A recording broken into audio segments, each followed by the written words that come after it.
తాకట్లో ఉన్న బంగారాన్ని విడిపించి ఆ రోజున మార్కెట్ ధర కట్టి మిగిలిన డబ్బును మీకు అందిస్తుంది కొమ్మూరి గోల్డ్.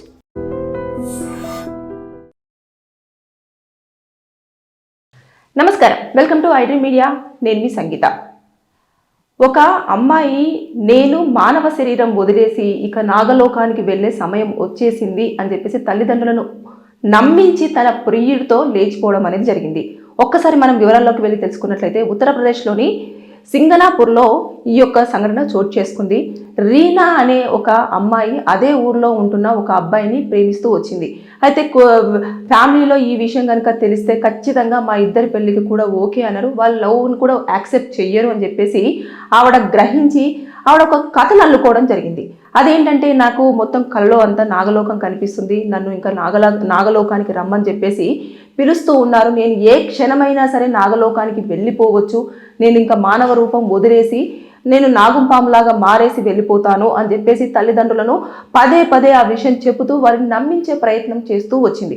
ఒకరోజు ఏం చేసిందంటే, పాములు పట్టేవారు ఉంటారు కదా, వారి దగ్గరికి వెళ్ళేసి 5 అడుగుల పాముకు సంబంధించిన కుబుసాన్ని తీసుకొచ్చేసి తను పడుకునే బెడ్ మీద పెట్టేసి ఒక లెటర్లో రాసింది, ఇక నేను వెళ్ళిపోయే సమయం వచ్చేసింది, నేను నా మానవ రూపాన్ని వదిలేస్తున్నాను, నేను నా లోకానికి నాగలోకానికి నేను వెళ్ళిపోతున్నాను, నేను పాముగా మారిపోయాను, నా కోసం మీరు ఎక్కడా కూడా వెతకొద్దు అని చెప్పేసి దాంట్లో రాసి పెట్టి వాళ్ళ ప్రియుడితో వెళ్ళిపోవడం జరిగింది. అయితే ఇది నమ్మశక్యంగా లేదు కాబట్టి కుటుంబ సభ్యులు ఏం చేశారంటే, మా అమ్మాయి ఎక్కడికో వెళ్ళిపోయింది కావాల్సుకొని, ఈ రోజుల్లో ఇలాంటివన్నీ ఎక్కడ ఉన్నాయని చెప్పేసి వాళ్ళు ఇమీడియట్గా పోలీస్ స్టేషన్కి వెళ్ళి కంప్లైంట్ ఇచ్చారు. ఇచ్చిన తర్వాత ఎక్కడైతే ఇప్పుడు పోలీసు వాళ్ళు ప్రధానంగా ఏం చూస్తారు, ప్రతి ఒక్క వీడియోలో నేను చెప్తూనే ఉన్నాను, సీసీ కెమెరా ఫుటేజ్. ఈ యొక్క ఇంటి దగ్గర నుంచి వెళ్ళి వాళ్ళు వెళ్ళే రూట్స్ ఏవైతే ఉన్నాయో ఆ రూట్స్లలో ఎక్కడైనా సీసీ కెమెరాలు ఉన్నాయా లేదా అని చెప్పేసి చూసి మొత్తం కూడా వెతకసాగారు. వెతికిన తర్వాత వారికి మొత్తము చూస్తున్న సమయంలో వాళ్ళు ఏం చేశారు, ఒక దగ్గర వీళ్ళిద్దరు కూడా కనిపించారు. కనిపించిన వెంటనే ఇమీడియట్గా వాళ్ళని తీసుకొచ్చేసి వాళ్ళను అడిగితే ఆ అమ్మాయి ఏమని చెప్పిందంటే, నేను కావాల్సుకొనే ఈ స్టోరీ చెప్పడం జరిగింది, నాకు ఈ అబ్బాయి అంటే చాలా ఇష్టం, నేను ఈ అబ్బాయిని పెళ్లి చేసుకోవాలనుకుంటున్నాను, కాబట్టి నేను ఇలా చేశాను అని చెప్పేసి ఆ అమ్మాయి చెప్పింది. ఎవరు? రీనా. అయితే ఇక్కడ ఆవిడ గ్రహించాల్సింది ఏంటంటే, వాళ్ళిద్దరు మేజర్స్ అయినప్పుడు ఎవరి యొక్క అంగీకారంతో మనము దానికోసం ఇలాంటి కథలల్లి వారిని భయపెట్టేసి లేని దాన్ని క్రియేట్ చేసి నమ్మించే ప్రయత్నం చేయాల్సినంత అవసరం లేదు. హ్యాపీగా వారు పెళ్లి చేసుకోవడానికి కుటుంబ సభ్యులకు ఒక మాట చెప్పి, వారు ఒప్పుకోకపోతే మేము ఖచ్చితంగా పెళ్లి చేసుకుంటాము, మేమిద్దరం కలిసి జీవించాలనుకుంటున్నాము అని చెప్పేసి వారికి ఉన్న రైట్స్ ప్రకారం వారు మ్యారేజ్ చేసుకొని హ్యాపీగా లైఫ్ అనేది లీడ్ చేయొచ్చు.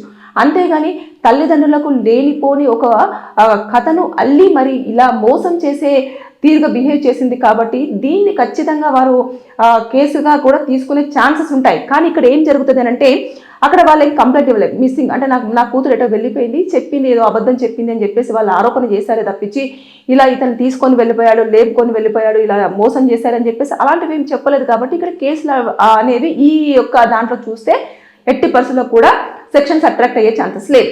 ఎప్పుడు అవుతుంది అని అంటే, బలవంతంగా ఆ అమ్మాయిని తీసుకొని వెళ్ళేసి వారి యొక్క కుటుంబ సభ్యులను ఇబ్బంది పెట్టడం కానివ్వండి, వాళ్ళ కాళ్ళు చేతులు కట్టేయడం కానివ్వండి, లేదంటే వారిపైన దాడులు చేయడం కానివ్వండి, హత్యలు చేయడం కానివ్వండి, ఇలాంటి చూస్తున్నాం కదా, అవి జరిగినప్పుడు మాత్రమే కేసులు ఫైల్ అయ్యే ఛాన్సెస్ ఉన్నాయి. కానీ వీళ్ళు ఏం చేశారు, ఇక ఎప్పుడూ కూడా లైఫ్లో మమ్మల్ని వెతకొద్దు అనుకున్నారు. కాబట్టే ఆ నేపథ్యంలోనే ఒక పాము కథను అల్లేసి, నేను నాగలోకానికి వెళ్ళిపోతున్నాను, మానవ రూపం ఇంకా నాకు అయిపోయింది, నేను ఇప్పుడు మానవ రూపం నుంచి వెళ్ళి నా లోకానికి వెళ్ళిపోతున్నాను అని చెప్పేసి చాలా క్లియర్గా ఒక కథను మాత్రం చాలా నీట్గా అల్లేసి వారి జీవితం నుంచి పూర్తిగా వెళ్ళిపోయి ఇతనితో హ్యాపీగా ఉండాలి అనుకున్నది.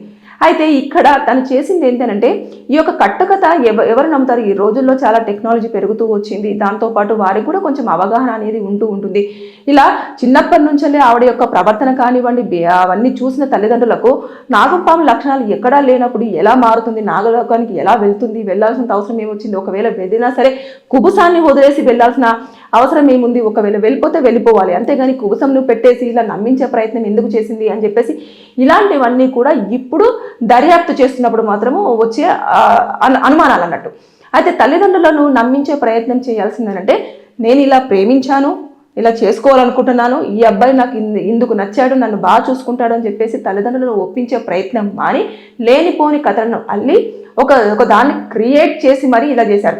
అయితే ఇందులో ఇంకొకటి ఏంటంటే, ఏదైతే పాముకు సంబంధించిన కుబుసం ఉందో దానికి అది ఎక్కడి నుంచి తీసుకొచ్చారు అని చెప్పేసి జంతు సంరక్షణ చట్టం ఒకటి ఉంది కదా, దాని ప్రకారంగా ఖచ్చితంగా అది ఎక్కడ జరిగింది, అది నిజంగా పాములను వీళ్ళు వేటాడి చంపేసి ఇదంతా కూడా తీయడం జరుగుతుందా, లేకపోతే ఏం జరుగుతుందని చెప్పేసి ఇప్పుడు ఎంక్వైరీ అలా వెళ్తుంది.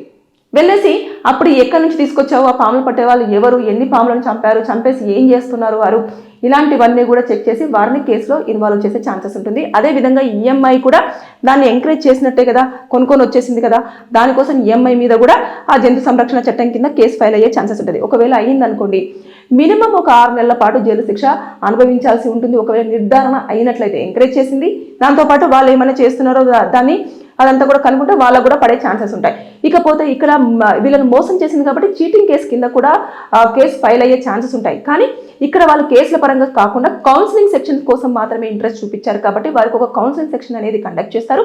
పేరెంట్స్కి కూడా ఇప్పుడు విషయం తెలిసిపోయింది కాబట్టి వారికి పెళ్లి చేసే దిశగానే పోలీసులు కూడా వారిద్దరు మేజర్స్ కదా, మరి ఆ అబ్బాయి గురించి ఈ అమ్మాయి గురించి అన్ని వివరాలు తెలుసుకున్న తర్వాత మరి వివాహం చేస్తే ఎలా ఉంటుంది అని చెప్పేసి వారికి తల్లిదండ్రులకు చెప్పే ప్రయత్నం చేస్తారు. అదేవిధంగా ఎవరైతే ఈ ఇద్దరు రీనా అదేవిధంగా ఆ అబ్బాయి ఉన్నారో ఆ అబ్బాయి కూడా పెళ్లి యొక్క ఇంపార్టెన్స్ని, తర్వాత పెళ్ళైన తర్వాత ఎలా ఉంటుంది అని చెప్పేసి దాన్ని బేస్ చేసుకొని కూడా వారికి కౌన్సిలింగ్స్ అనేది కండక్ట్ చేస్తారు. ఒక 4 నుంచి 6 కౌన్సిలింగ్స్ ఉంటాయి. బికాస్ ఇక్కడ ఏంటనంటేను వాళ్ళు ఒప్పుకోరు అని చెప్పేసి అనుకున్నారు అని అంటే ఇక్కడ కొన్ని వేరియేషన్స్ ఉంటాయి. ఏంటంటే మేబీ క్యాస్ట్ ఒకటై ఉండకపోవచ్చు, వీరి యొక్క ఫినాన్షియల్ స్టేటస్ కానివ్వండి, ఆ అబ్బాయి యొక్క ఫినాన్షియల్ స్టేటస్ కానివ్వండి ఈక్వల్గా ఉండకపోవచ్చు. దాంతోపాటు ఊర్లో ఈ యొక్క పర్సన్ పెద్ద మనిషి అయ్యి ఉండి, వాళ్ళ నాన్న కనుక పెద్ద మనిషి అయ్యి ఉండి, అలా అక్కడ ఏదైనా వేరియేషన్స్ ఏమైనా ఉన్నా కూడా, లేదు అనుకుంటే ఇంకేమైనా కొన్ని కారణాల వల్ల కూడా ఆ ఊర్లలో ఎక్కువగా మనం చూసుకుంటుంటే చిన్న చిన్న ఊర్లలోనే గ్రామాలలోనే ఇలాంటి పట్టింపులు ఎక్కువగా ఉంటున్నాయి. నాకు సంబంధించిన వర్గానికి చెందిన వారికే ఇవ్వాలి మా అమ్మాయిని, లేదంటే మా అబ్బాయిని మా వర్గానికి సంబంధించిన పాపతోటే పెళ్లి చేయాలి అన్న మైండ్ సెట్లోనే ఉంటారు. వారి గౌరవం అక్కడే క్లారిటీగా చాలా హైప్లో ఉంటుందని చెప్పేసి భావిస్తూ ఉంటారు. అందుకోసమని ఇలాంటి కథలు, తర్వాత నెక్స్ట్ ఇలాంటి దాడులు ఇలాంటివి కొన్ని చోటు చేసుకుంటూ ఉంటాయి కదా, అది ఎక్కువగా మనం చూస్తూ ఉంటే గ్రామాలలోనే ఎక్కువ జరుగుతాయి. ఇంకా కొన్ని సంప్రదాయాలు కానివ్వండి, వారి యొక్క ఊరు కట్టుబాట్లు కానివ్వండి ఇప్పటికీ పాటిస్తూనే వస్తూ ఉంటారు చాలా వరకు. ఇలాంటివి చోటు చేసుకుంటాయి కాబట్టి తెలివిగా ఏమీ లేకుండా, ఎలాంటి గొడవలు లేకుండా, ఎవరిని ఇబ్బంది పెట్టకుండా మా బ్రతుకు మేము బ్రతకాలి అని చెప్పేసి అనుకుందో ఏమో రీనా కానీ చాలా పాము కథను మాత్రం చాలా సూపర్గా అల్లిందని చెప్పేసి పోలీసులు కూడా ఆశ్చర్యపోయి మొత్తానికి అయితే కౌన్సిలింగ్ ఇచ్చారు. ఏదేమైనా సరే కానీ వారిద్దరు ఒకటవ్వాలని మనం కోరుకుందాం. కానీ ఇలాంటివి మాత్రం దయచేసి ఎప్పుడు కూడా చెయ్యకండి. ఏదైనా ఉంటే ఇంట్లో చెప్పి ఒప్పించే ప్రయత్నం చేయండి. చేసిన తర్వాత పెద్దల ఒప్పందంతో పెళ్లి చేసుకుంటే మీకు అన్ని రకాలుగా ఫ్యూచర్లో కూడా హ్యాపీగా ఉండే ఛాన్సెస్ ఉంటాయి. Thank you.